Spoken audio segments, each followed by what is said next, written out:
What's going on, guys? How's it going? Welcome back. It's early this morning. I haven't done my hair, I haven't showered, I haven't anything. But I wanted to make this video for a while. You guys saw this video open up with some quotes. I'm going to just deliver this video off the cuff like I do most of my videos. I don't rehearse these. I don't even really think about it. I don't script them. I just go. Because this one actually is from the heart. And so I made a video about a week ago talking about how I was selling all of my gear.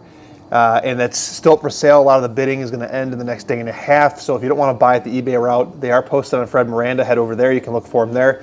Or contact me at the email address I had in that video. I'll put it in the description down below.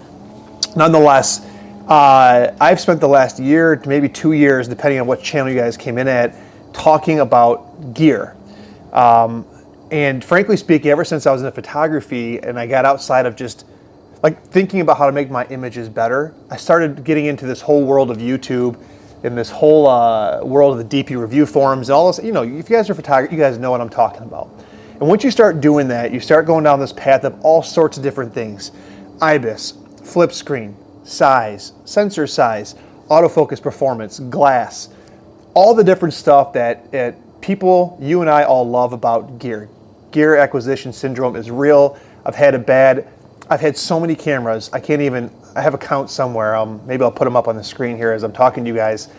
It's ridiculous. But what I've realized is, and this Florida trip I did about a week and a half ago, 2 weeks ago, really cemented it for me.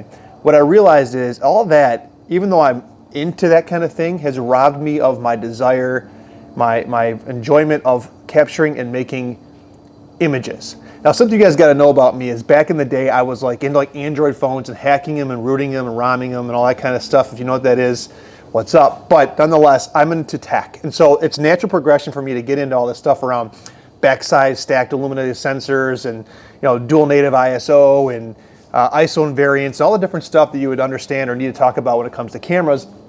But it doesn't actually bring me joy. I mean, I get excited, a little dopamine hit when I'm like, ooh, I got the new Nikon, Canon, whatever. And then you use it in whatever. And what I realize is this is why I'm making this change. What I realize is there's only a certain kind of camera that really inspires me to go out and shoot for the most part. And a lot of times these big cameras that I've purchased that are expensive and technically amazing, there's geese up there. They just got the message. It's a little late for them. It's getting cold outside. It's cold right now.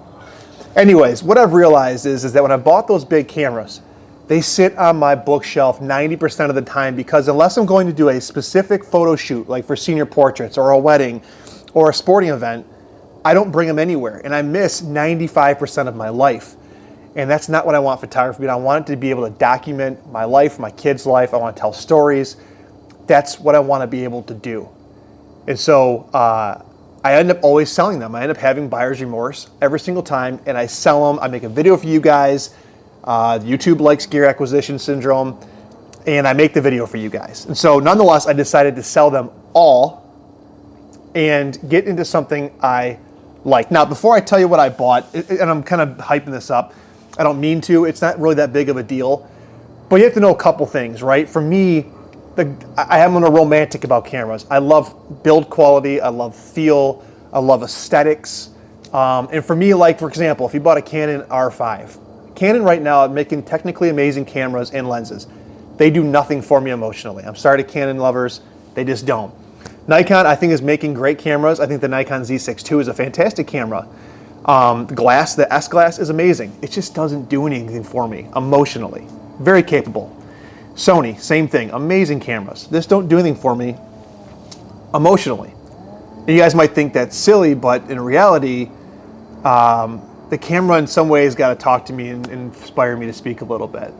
Now, if you were going to ask me to do a wedding or a sporting event, any one of those three brands would be at the top of the list.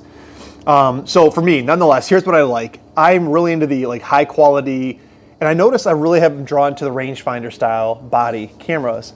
And so without further ado, without trying to overdraw this, here's what I ended up purchasing for 2021.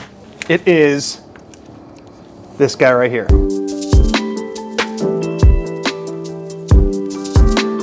Is it focusing on that? This is the Fujifilm X Pro 2.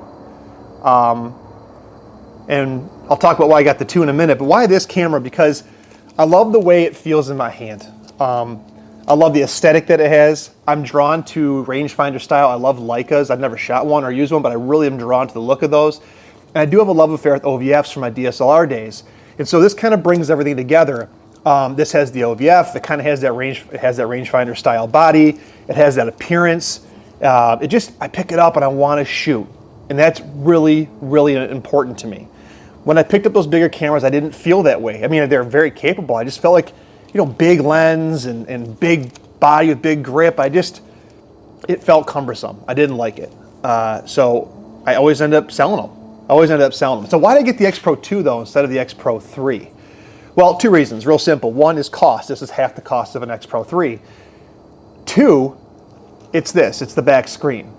Even though I am romantic looking through the viewfinder most of the time, there's a lot of times I want to shoot like this, or if I'm shooting down low or shooting up high, I want to be able to see the screen. And frankly, I couldn't stop myself from chimping. And so having to flip the screen down every time to do the review just wasn't there for me. Obviously, the X Pro 3 is better for video. X Pro 3 is better for autofocus performance. They made some improvements in the viewfinder. The 26 megapixel, 20 BSI, all the stuff that I told you shouldn't get into is probably a better sensor.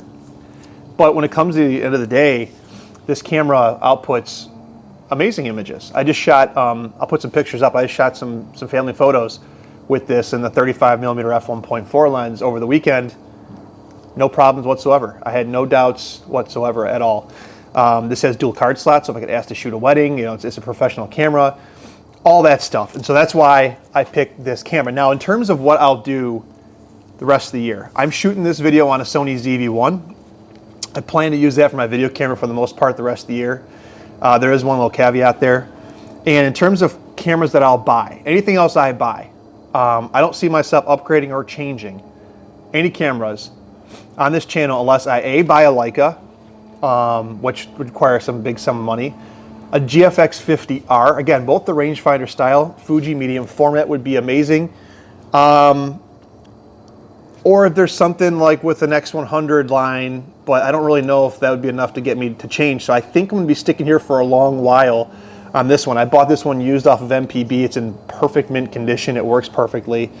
The only exception I'll make to camera purchases this year is if I need something more capable for video than this ZV-1. So you guys won't see me doing a lot of gear stuff. And frankly speaking, I plan on making a lot more images, doing behind the scenes stuff, doing like street photography, GoPro stuff, and sharing that with you guys instead of sitting down and talking about gear, which frankly is way harder. It's much easier to go buy something from B&H or Amazon or off somebody and buy it at a low price, use it for a week or a month, talk about it, and then flip it back on the market like I've done so many times for you guys, understanding what's going on. If you guys have followed me for a while, you've gone like a 4/3, Nikon, Canon, never Sony, Fuji, Panasonic. I've been all over the place. And frankly, it's robbing me of doing that stuff. So I know this channel has been mostly about gear. It'll still be about gear at times, but it's gonna be 90% about taking photos and whatnot. I am gonna do some gear review. This is the 7 Artisans, I'm sorry, 35mm f1.2 lens, manual focus. A lot of thoughts about this for 150 bucks, awesome. And I love the aesthetic on the camera, again, being a romantic. So that is my gear choice for 2021. It's an X Pro 2, it's a Sony ZV-1 for video, and it's my Canon AE-1 for film photography, which you guys will see much more of that this year as well. I know this is a lot of talking in this video. I hope you guys don't mind that, but I wanted to kind of get that out there. I mean, so let me know in the comment section below how many of you guys have fallen victim to gas and it's robbing you of what you might love about photography. How many of you guys feel the way I do about this stuff? Yeah, have a great day. Have a great Christmas if I don't see you guys. I do have some videos coming up. I'm gonna review this lens for you guys.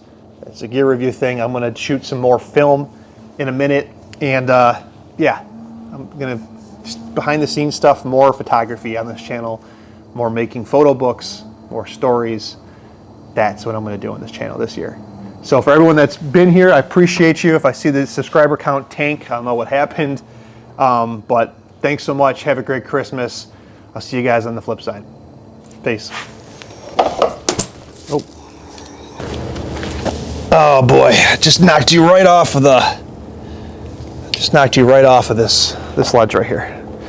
That's not good. That is not good. But I do like this camera for vlogging, so there's that whole thing. All right, for real, see you this time.